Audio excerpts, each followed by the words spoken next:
Seguiría el doctor González con la epifisiolistesis de radio distal.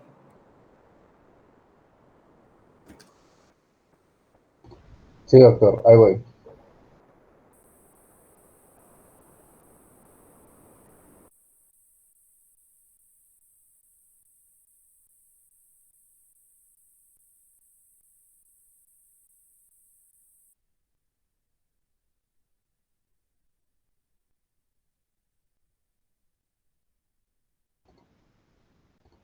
Ya se ve mi pantalla, ¿verdad? Sí, así es. Bueno, a mí me toca hablarles de la epifisiolistesis de radio distal. Esta es una patología que es común en niños, en lo que nos vamos a basar aquí. ¿Ven mi cursor? Bueno, no sé si se vea, pero está marcado con las zonas del hueso.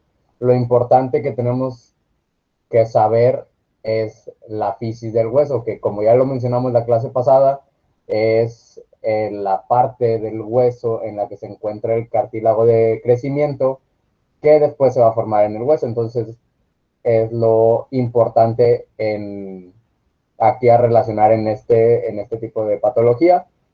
Eh, ¿Qué es lo que vamos a encontrar en la epifisiolistesis de radio distal?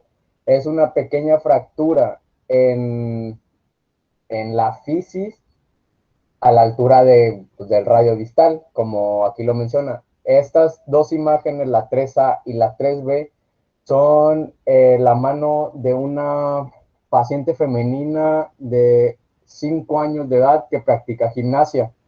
En esta imagen no se alcanza a ver muy bien, en la 3A no se alcanza a apreciar muy bien dónde está la fractura, pero en la 3B hay una flechita que está marcando la pequeña línea que es lo que está causando la fractura.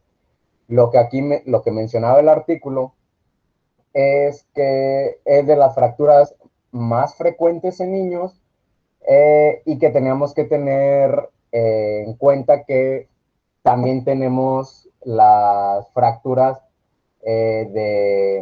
bueno, la fractura de luxación de Galeazzi, que es igual en radio distal. También tenemos que saber diferenciarlas para no saber si es una fractura o fractura de luxación de Galeazzi, o si es una epifisiolisis o epifisiolistesis de radio distal. Ya lo había mencionado Ronaldo en la clase pasada, que se divide en las fracturas de la fisis. La podemos clasificar por la clasificación de Salter y Harris, que ahorita se las vuelvo a explicar si no la recuerdan. La tipo 2 es la más frecuente que se va a presentar en este tipo de lesiones, y es aproximadamente el 70% de estas.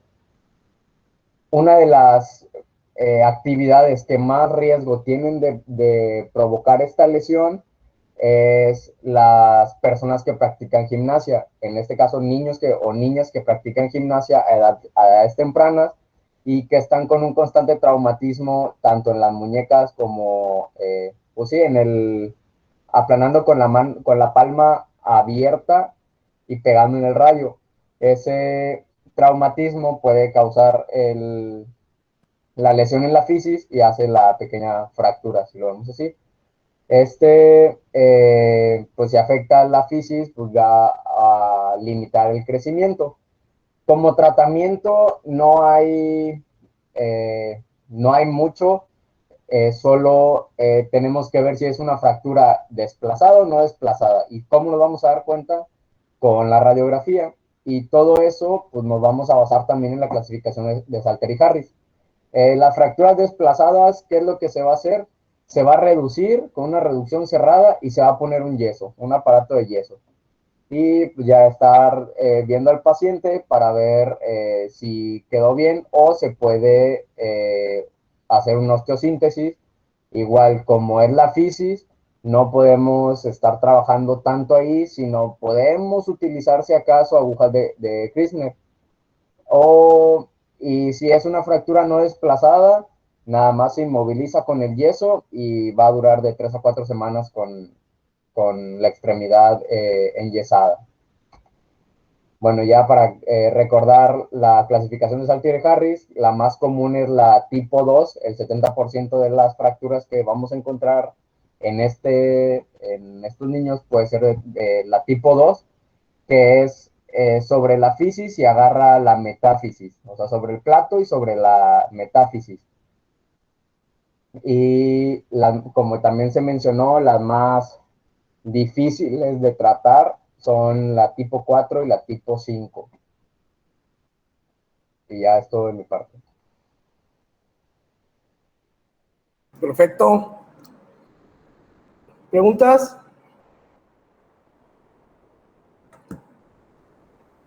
¿No? Todo bien, doctor. Bien.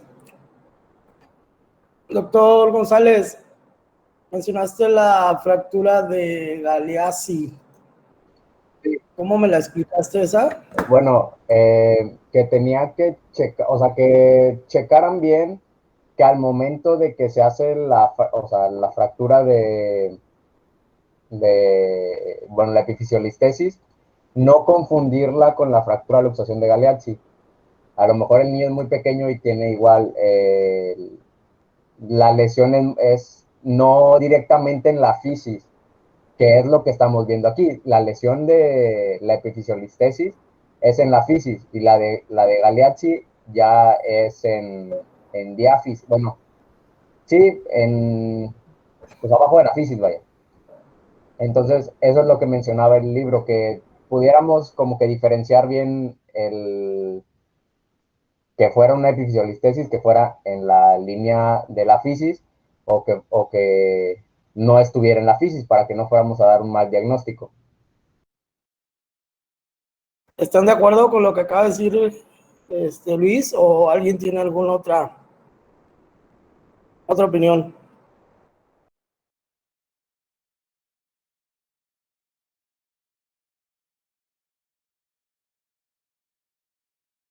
Doctor Hernández Delgado, repíteme la definición de la Montegia.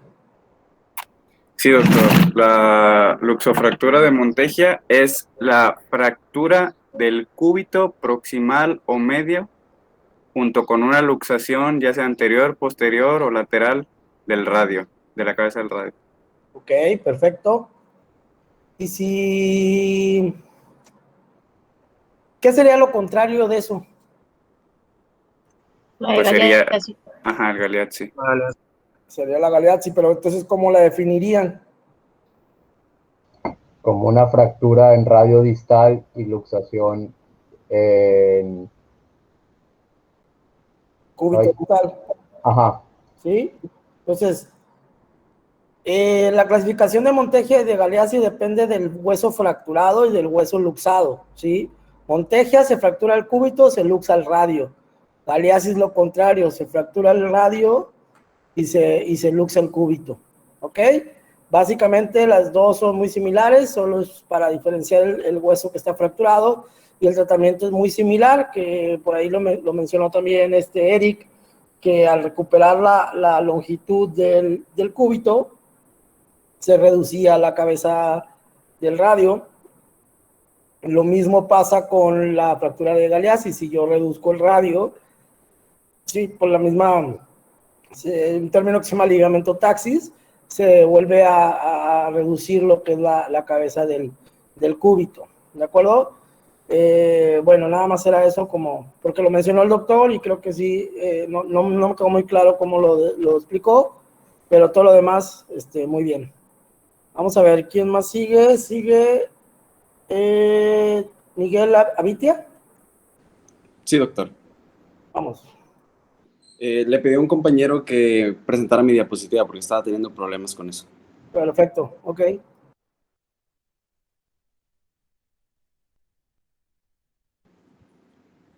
Bueno, ahora vamos a hablar de lo que es la osteocondritis disecante. Esta principalmente se dice que es por una falta de flujo sanguíneo. Nosotros sabemos que en las zonas en donde nosotros hacemos lo que es la abducción y aducción, se encuentra entre los huesos una riqueza de cartílago, como es en las rodillas, en los codos. Entonces, aquí nos vamos a enfocar en ese cartílago que está ahí. aquí dice que por falta de flujo sanguíneo, ese cartílago o esa articulación muere, entonces se produce esta enfermedad articular que es la osteocondritis disecante.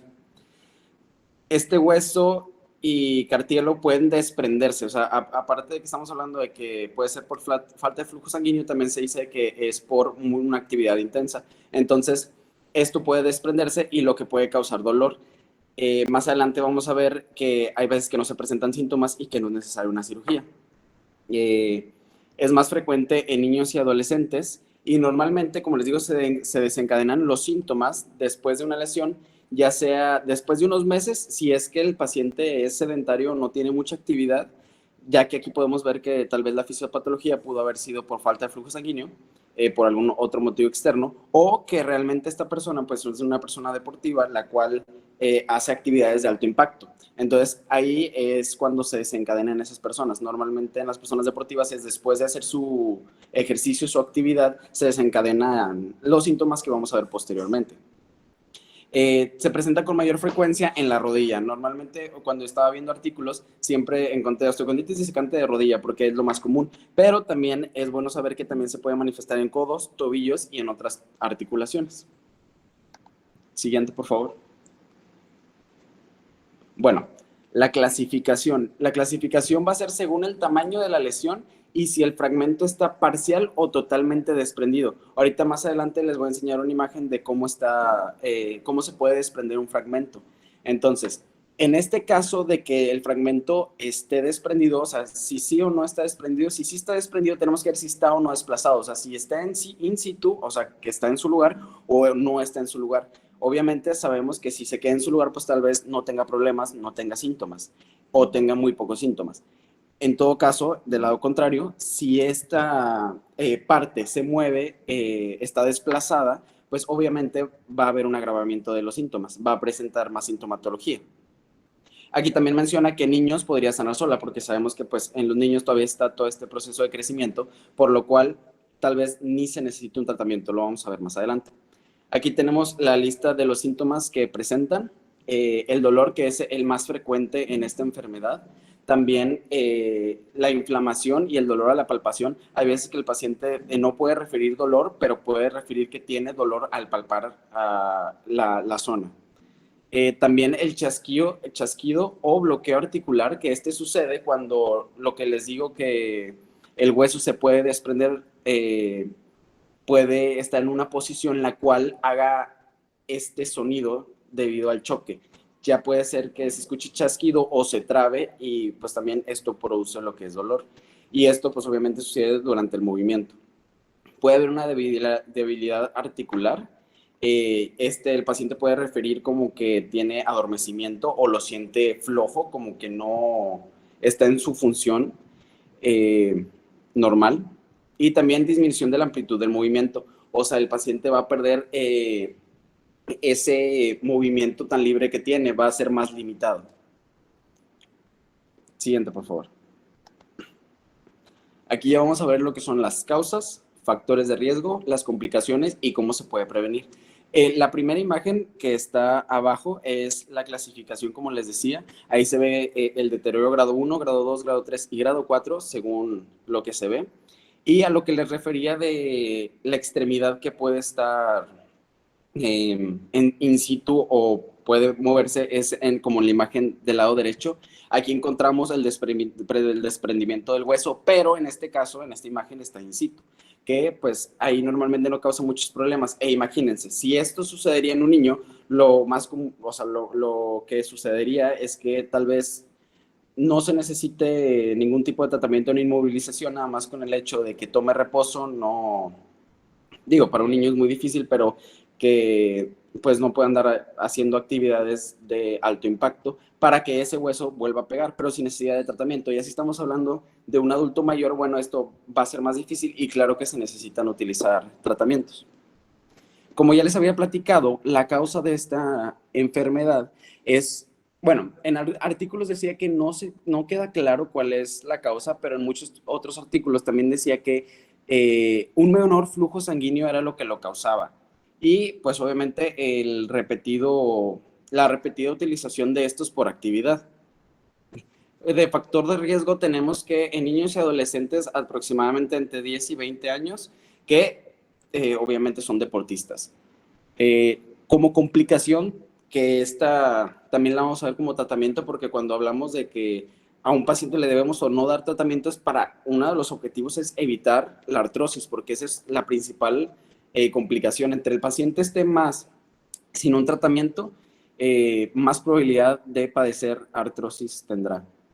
Y como prevención, aquí decía que es el paciente que sea, no aquí menciona a los adolescentes, pero realmente el paciente que sea que practique deporte, se eduque para saber cómo hacer las técnicas de manera correcta y unas mecánicas más adecuadas de su deporte, así evitar pues este inconveniente.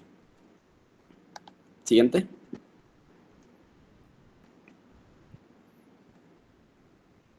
Bueno, aquí ya por último el diagnóstico y tratamiento. Normalmente en la exploración física, pues obviamente se hará presión sobre la articulación. Ahí ya ustedes verán si, como vimos en los síntomas, si ya tiene dolor desde antes o no tiene dolor, solo tiene dolor a la palpación, si está inflamado, si puede mover libremente, si lo siente adormecido, aflojado, etcétera, etcétera. Si tiene el chasquido y todo eso. Luego, los estudios que se utilizan para el diagnóstico es la radiografía, la resonancia magnética y la tomografía computarizada.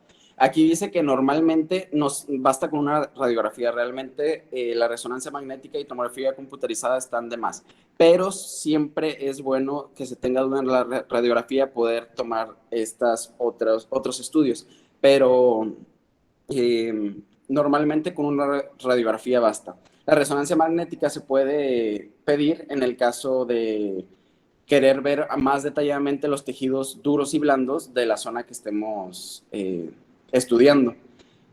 Y en el caso de la tomografía computarizada, esta, pues como saben, nos permite ver en capas más detallado todo. Pero bueno, como les digo, la radiografía es el básico, el mero mero. Como tratamiento, ahora sí, como les digo, tiene fin como de restaurar el funcionamiento normal de la articulación afectada y aliviar el dolor, así como reducir el riesgo de osteoartritis o artritis. Lo que pasa aquí también es que... se me fue el avión.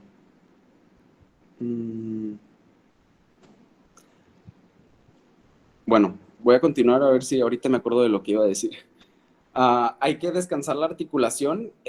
Como les digo, también en niños tal vez no se necesitan lo que son medicamentos ni nada de eso, y tal vez tampoco se necesite lo que es poner una inmovilización, como son la férula, el yeso o así, pero ya dependiendo del paciente, sus especificaciones, pues sabremos qué hacer. Hay veces que sí se puede utilizar muletas para que, por ejemplo, el paciente, en el caso de que haya sido en la rodilla, no apoye, y también, pues, esto combinarlo con fisioterapia, ejercicios de amplitud de movimiento y estiramiento. Y, bueno, ya me acordé de lo que les iba a decir. En la cirugía hay veces que tal vez no presentará hinchazón, tal vez no presentará muchos de esos, no presentará chasquido, dirás de que no, pues tiene el desprendimiento, pero está in situ. Pero si el paciente tiene dolor, o sea, que vimos que el principal síntoma que es dolor, es indicación de cirugía. O sea, con el simple hecho de que el paciente refiera dolor, ya es indicación de que te tienes que operar para, pues, arreglar ese problema. No tiene que haber todos los síntomas ni nada por el estilo, ni que el hueso esté desplazado. Y, bueno, si la cirugía también está indicada, si, claro, no es de primera instancia, como les digo, primero se utiliza la inmovilización y fisioterapia, y en el caso de que a 4 a 6 meses todos estos tratamientos anteriores no hayan funcionado, ahora sí se indica también la cirugía. Y por último, ahí hay una radiografía que puse de aproximadamente cómo se ve ahí lo que es el desprendimiento, que en ese caso también es in situ. Y sería todo. ¿Preguntas?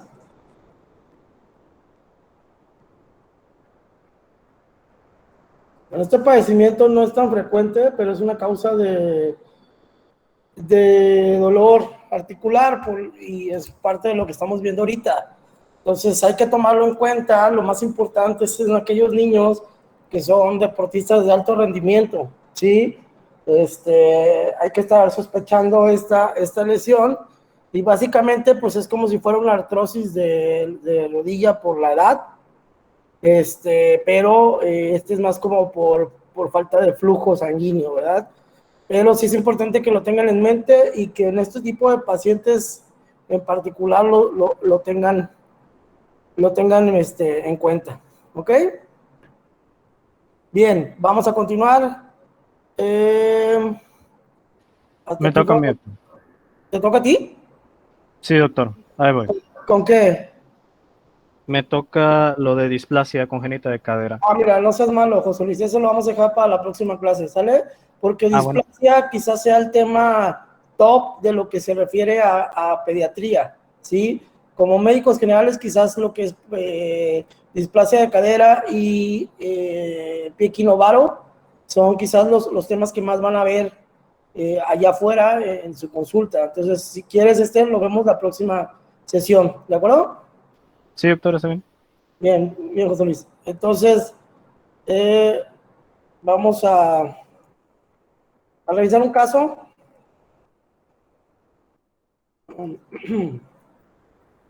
Como lo venimos haciendo en todas estas sesiones. ¿Sí ven la pantalla? Sí, ¿Sí se ve? doctor. Bueno, este es un paciente masculino de 7 años. No refiere alergias medicamentosas.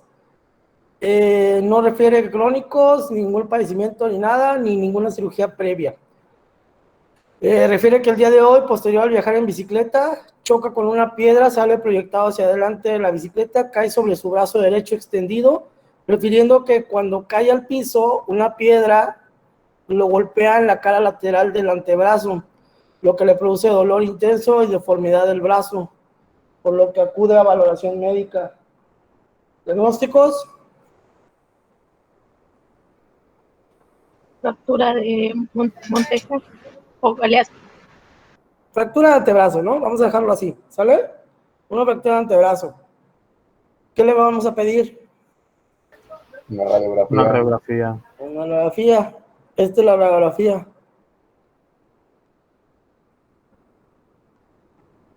¿Qué es? ¿De Galeazzi? Fractura luxación de Galeazzi. No. ¿Estás de Una acuerdo? Montegia. ¿Estás de acuerdo, Hernández? ¿Mande, doctor? ¿Estás de acuerdo que es una galea así? Doctor, no sé una Montegia porque pues es de cúbito proximal. Exactamente, es una montegia. Es una montegia. ¿Y qué tipo? ¿Qué tipo es? ¿En qué proyección está tomada la radiografía, doctor? Tú dime. Bueno, yo creo que es Galeazzi, digo, Montegia 3, la lateral. Exactamente, es una montegia 3, es de las más raras, ¿sí? Pero, como les decía, si yo me preocupo por reducir el cúbito, dándole distancia, automáticamente el radio se va a acomodar en su lugar. Después ya nada más lo fijamos con un clavito centromedular para que no se vuelva a mover, y a lo que es la cabeza del radio y al ligamento lunar realmente no se les hace nada, ¿sí? Se inmoviliza con una férula y 3 semanas después se acabó el problema, ¿de acuerdo? Pero es importante que sepan que esto está luxado y está sufriendo, ¿sí? Y que no tienen que hacer nada más que quizás darle tracción, si no les da miedo, porque sí se siente medio raro, y al mismo tiempo se va a acomodar lo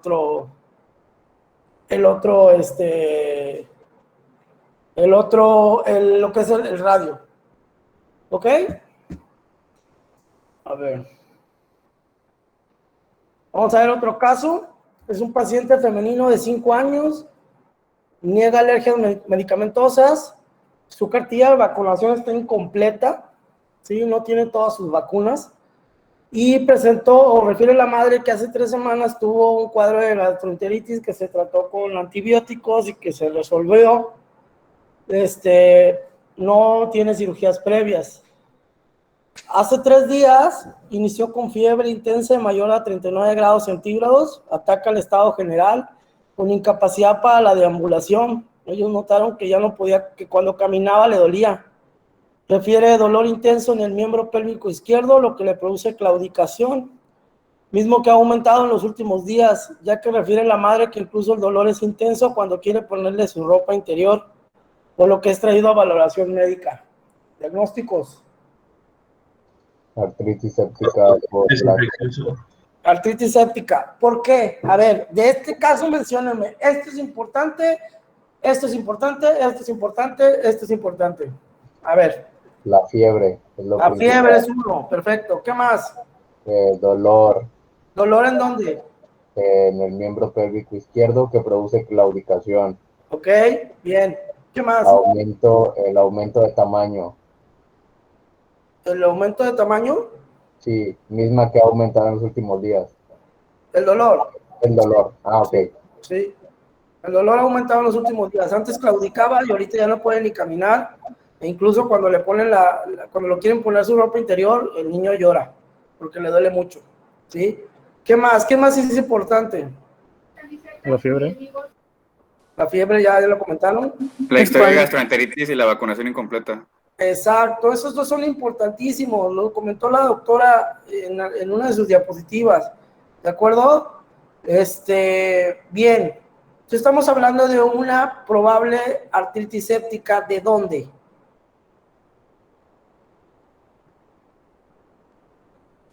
Cadera.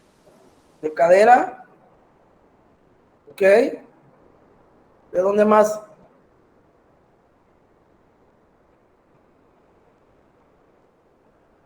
¿Por qué de cadera, doctora?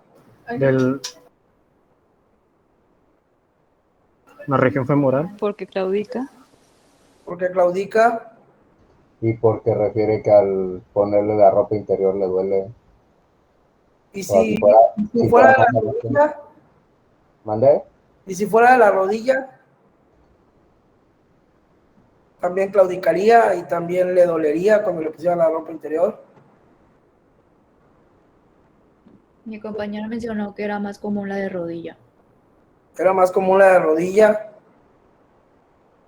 Entonces, pues de rodilla. Pues es que no dice que tenga dolor en la rodilla.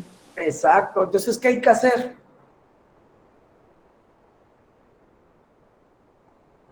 ¿Qué hay que hacer si no me dice? Como médico, ¿qué es lo más importante de mi valoración médica? La exploración. La exploración, hay que tocarlos, hay que levantarlos y revisarlo, ¿sí?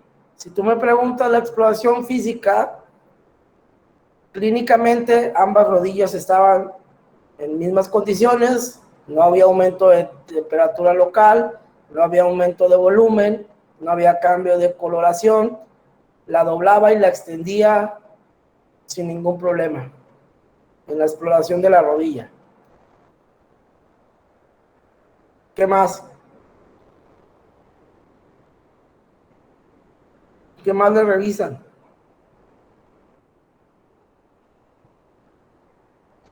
Al revisar la cadera había limitación, dolía. Ok. ¿En qué movimiento, doctor?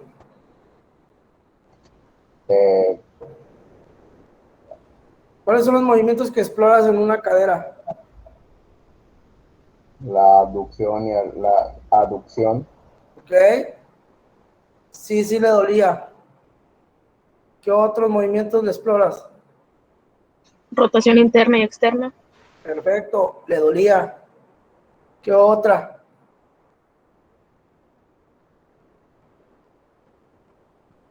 Flexión y extensión. Flexión y extensión, muy bien. La niña tenía la pierna izquierda en flexión. Estaba flexionada. Pero cuando la quería extender, lloraba. ¿De acuerdo? Entonces, todo parece indicar que es una artritis séptica de la cadera, ¿verdad? Ok, entonces ya hicimos la semiología, considerando que tiene antecedentes de que no se vacunó correctamente, de que tuvo un cuadro de gastroenteritis, de que tuvo fiebre, de que claudica, de que ha aumentado el ataque al estado general, que ha aumentado esa claudicación incluso a que ya no camina. Y además, al momento de explorarlo, me doy cuenta de que los movimientos de la cadera no los tolera. ¿Ok? Entonces, y un punto importante es que esta niña, aún estando acostada, le dolía. ¿Ok? ¿Qué le voy a pedir? ¿Qué sigue? ¿Qué voy a hacer?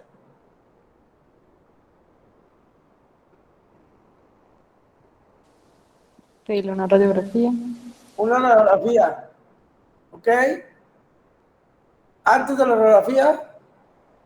Yo también le pediría VH y así, pero nada más para la infección y todo eso. Ok, pero la doctora fue bien clara en los estudios que hay que pedir. No nada más la ¿Cultivo VH. líquido sinovial o hemocultivo? Ok. ¿Qué más? ¿Qué estudios de laboratorio se les ocurre que se le pida antes de llegar al cultivo? Porque el cultivo lo tomas ¿de dónde? ¿Cultivo de dónde? De líquido. Entonces, una PCR. PCR le pides, ¿qué más? ¿Una BCG podría servir? Una BCG, muy bien. Entonces ya le pedimos biometría, química, BCG, PCR. ¿De acuerdo? Y no quiero soltar que alguien dijo cultivo. ¿Pero cultivo de dónde? Pues de líquido sinovial. O sea, ya lo vas a picar. Ya le vas a meter una aguja. Aún sin tener más datos para el diagnóstico.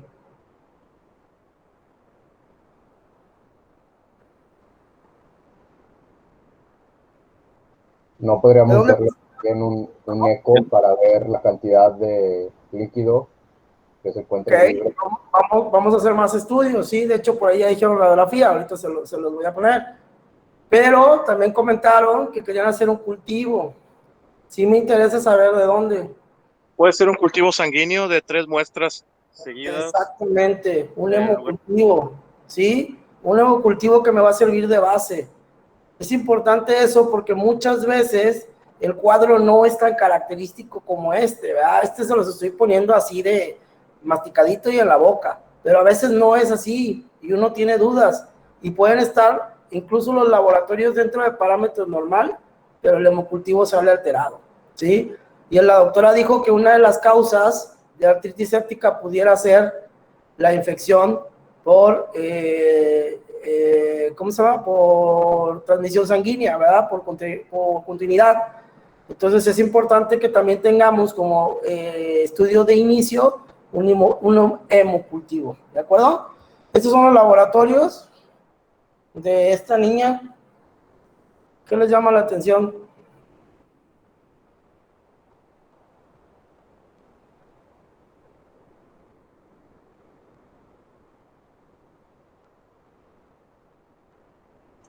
Está turbio el líquido y la cantidad de polimorfonucleares. Ok. Vamos al más sencillo, a la biometría.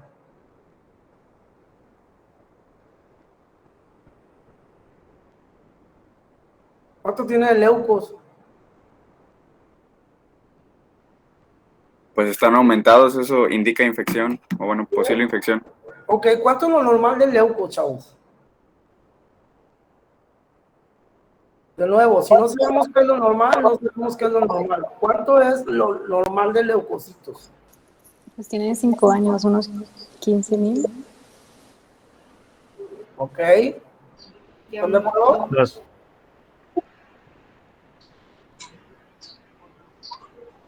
Normalmente andan rondando entre los 10,000.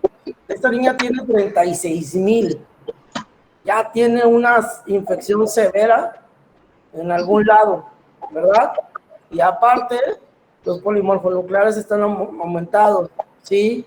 Incluso su ataque al estado general ya tiene una plaquetopenia, tiene 896, ¿sí?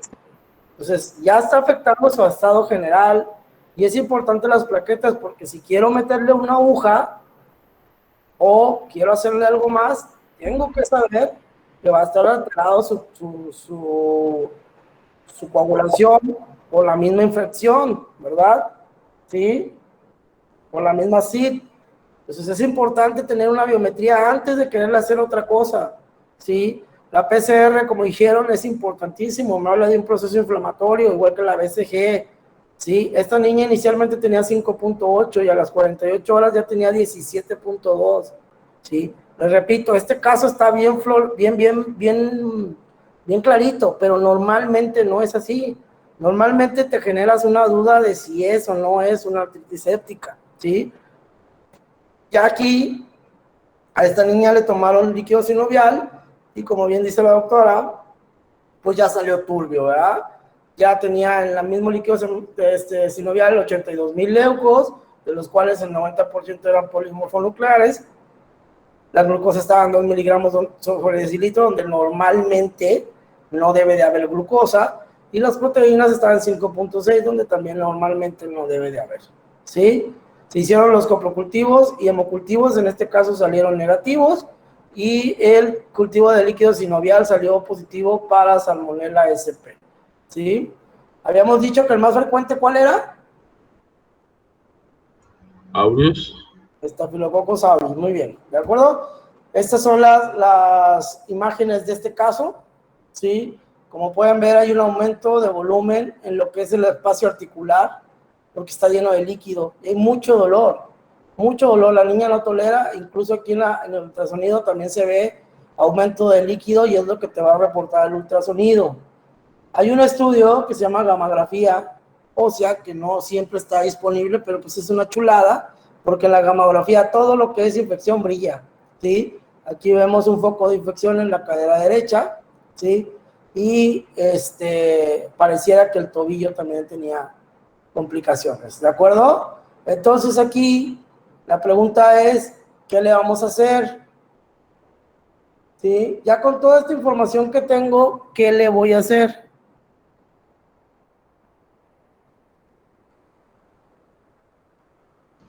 Pues se le puede estar funcionando la cadera y aparte ya, se le está dando antibióticos contra la salmonela. Ok, perfecto. Entonces, de entrada, lo primero que voy a hacer es internarle y ponerle tratamiento intravenoso de los gérmenes más frecuentes, ¿sí?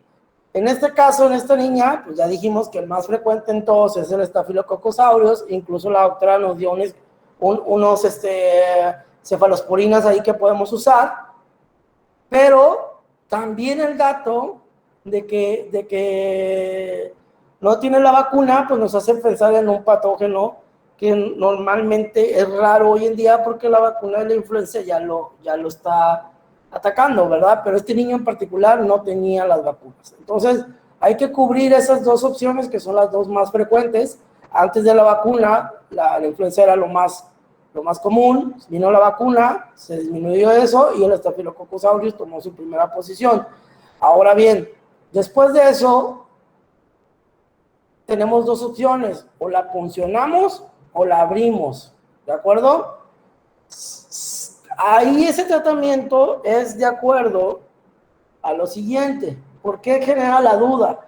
Porque hay un cuadro muy similar, muy similar a la artritis séptica que se llama artritis viral o artritis, ay, se me fue el nombre,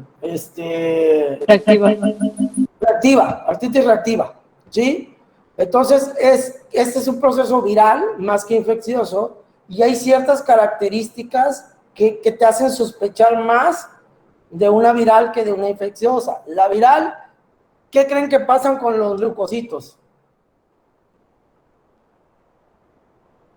Si es viral, ¿qué creen que pase con los leucocitos? ¿Aumentan o no aumentan?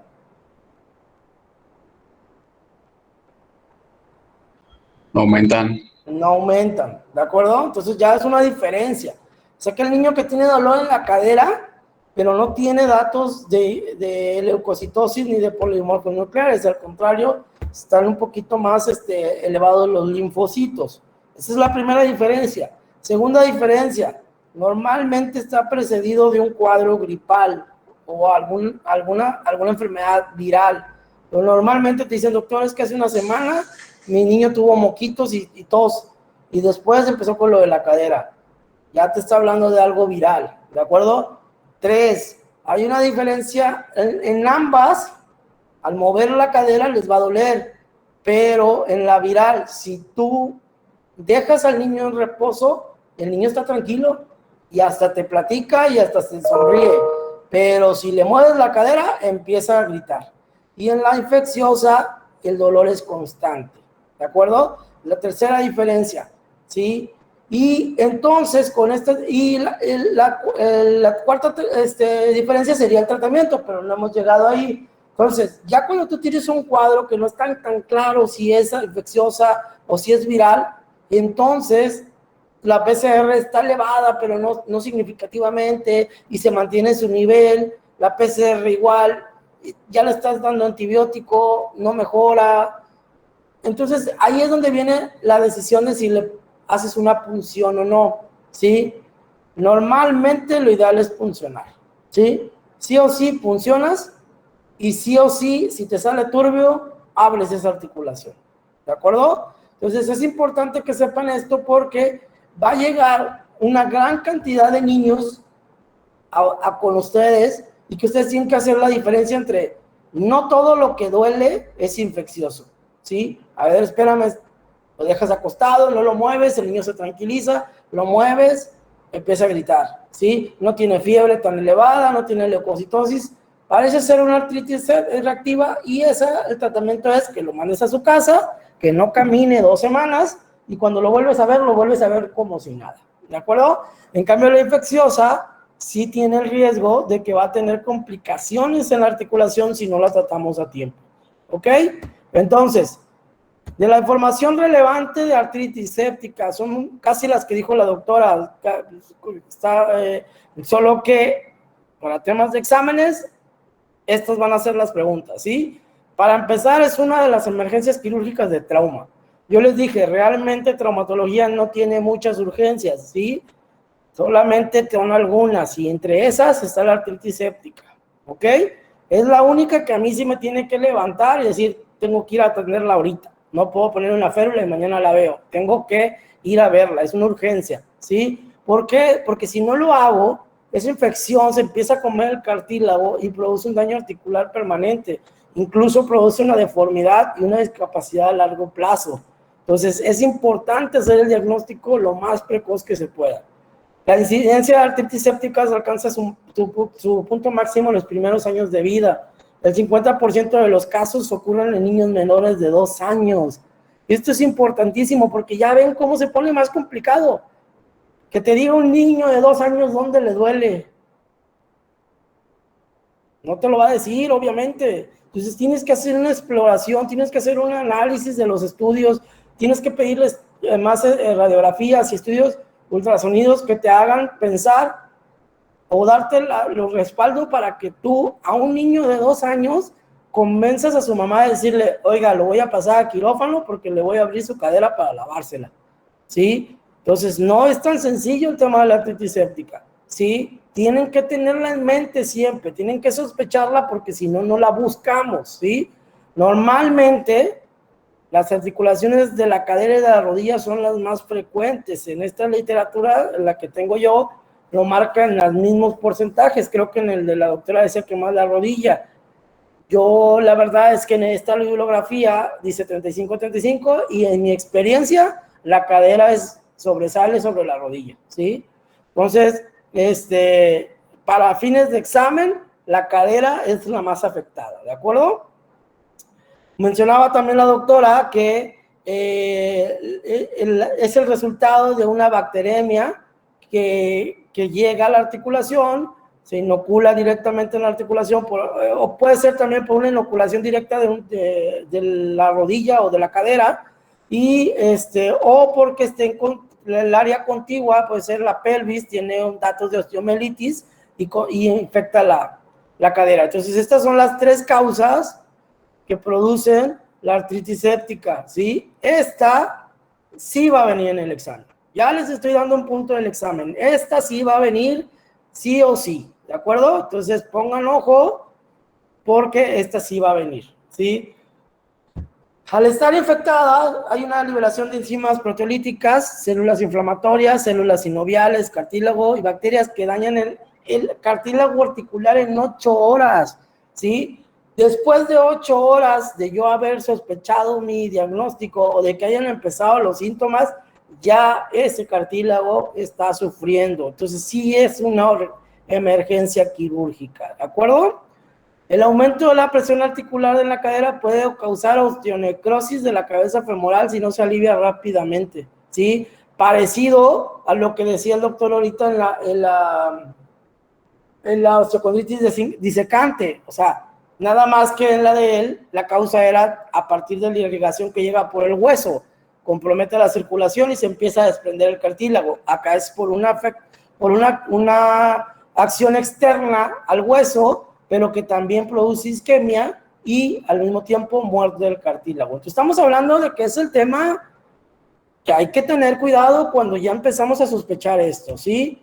Normalmente esto es lo que es más o menos lo mismo que comentó la doctora, de acuerdo al grupo de edades, las bacterias más comunes, pero pues lo importante es que más del 50% de los casos son por Staphylococcus aureus y por Haemophilus influenza ha disminuido notablemente desde el advenimiento de la vacuna contra la influenza, ¿de acuerdo? Pero hay que tenerlo en cuenta porque todavía hay comunidades y hay lugares en donde las vacunas no son la primera opción, ¿sí?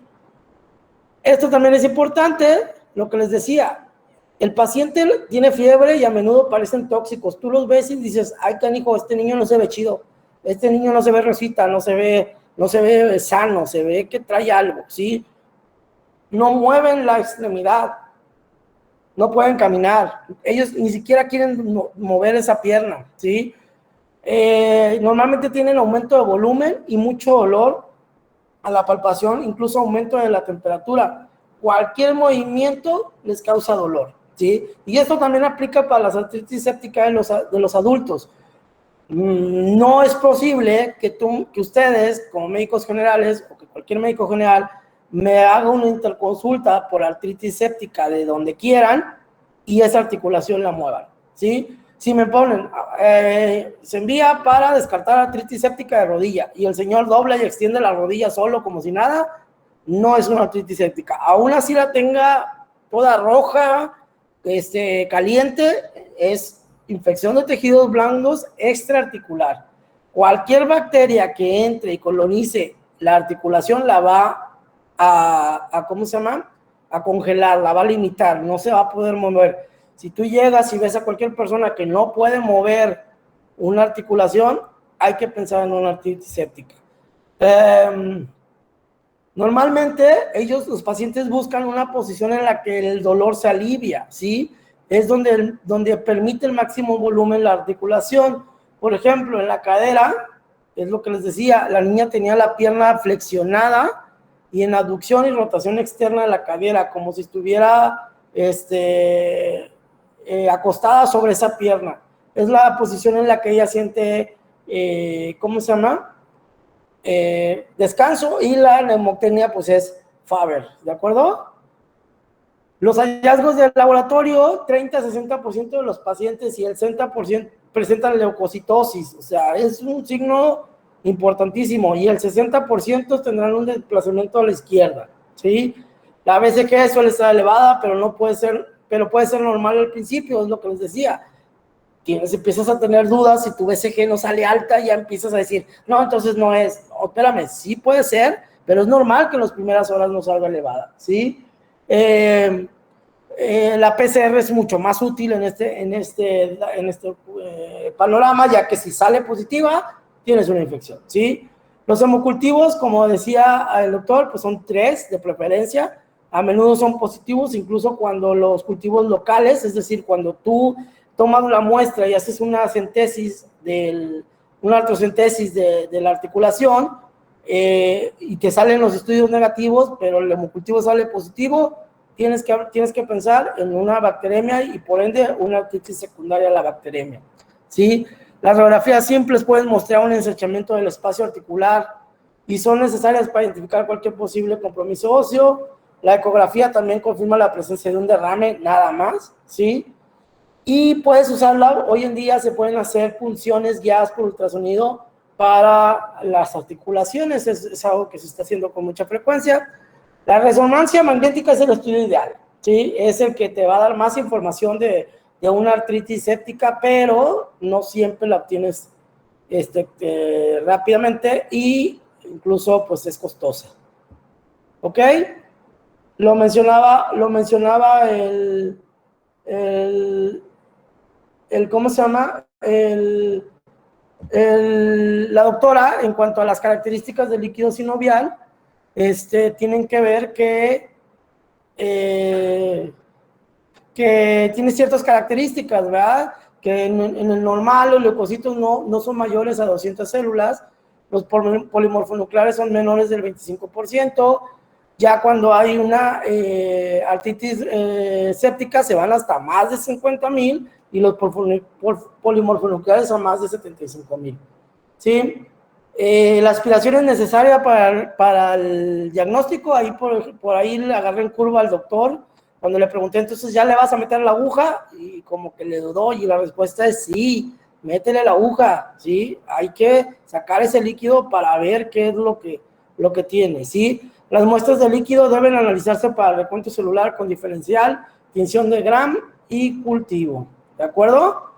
Para el diagnóstico, es importante que tengamos las siguientes 4 cosas, ¿sí? Si las tenemos, es probable que estemos hablando de un porcentaje alto de probabilidad de infección, ¿sí? La fiebre, lo mencionamos, la incapacidad para soportar peso, la BCG mayor de 40 y los leucocitos mayor de 12,000. Si yo tengo estos 4 parámetros, tengo que pensar y tengo que actuar sobre una artritis séptica. La PCR mayor de 2 es un factor de riesgo independientemente de si tiene artritis o no. En el orden de importancia, y también está subrayado en negro porque va a venir en el examen, es fiebre mayor de 38, PCR elevada, BCG elevada, negativa a soportar peso y leucocitosis elevada. ¿De acuerdo? El tratamiento es desde la aspiración simple hasta la artrotomía. Normalmente la artrotomía es el tratamiento de elección. ¿Ok? Bien, ¿preguntas? ¿Dudas? ¿No? No, No, doctor, ninguna. Muy bien, entonces, el tema de artritis séptica le quise dar relevancia porque sí lo van a ver. Sí lo van a ver, hoy en día hay niños, hay mayor cantidad de niños diabéticos, hay mayor cantidad de niños desnutridos todavía a este nivel socioeconómico, y es algo que tienes que tener en mente, ¿sí? Es algo que sí pone en peligro la extremidad de un niño y que incluso maltratada puede llegar a un choque séptico, coagulación intravascular diseminada y todas las complicaciones que vienen de un problema séptico, ¿de acuerdo? Entonces hay que tener atención en todo esto y por eso me interesa en que lo viéramos en un tema en particular y por eso mi interés de comentarles que por lo menos 2 preguntas vienen sí o sí de este tema en el examen. ¿Ok? Muy bien, chavos. Entonces, para la próxima sesión, continuamos con el tema de displasia de cadera, ¿sí? Lo va a dar el doctor José Luis, luego el test de Barlow y Ortolani, enfermedad de Calvert, el doctor Eduardo, y la epifisiolistesis femoral. La siguiente clase, el próximo miércoles, terminamos el tema de pediatría y continuamos con otro tema, pero el de displasia de cadera sí quisiera que lo leyéramos todos, ¿sí? Porque sobre todo el diagnóstico, cómo vamos a hacer el diagnóstico de este padecimiento, ¿ok? No nos vamos a meter mucho, pero les aseguro que cuando estén en su internado y estén haciendo su rotación en pediatría, va a haber una subrotación o una rotación dentro del departamento de pediatría que es ginecología, o sea, la parte de partos, donde hacen somatometría y Apgar y Capurro, también hacen o también deberíamos de hacer la detección temprana de displasia de cadera. Entonces esto es algo que sí van a ocupar, es un tema interesante, es un tema no muy complicado, pero que lo tienen que manejar con mucha seguridad. ¿Ok? ¿Preguntas? No, todo bien. No, doctor, gracias. Muy bien, chavos, pues que se pasen bonito Día del Niño, sigan pasándosela bien. Nos vemos el miércoles. Estoy tratando de ver si la reunión, el taller lo hacemos el martes 4, ¿sí? A lo mejor,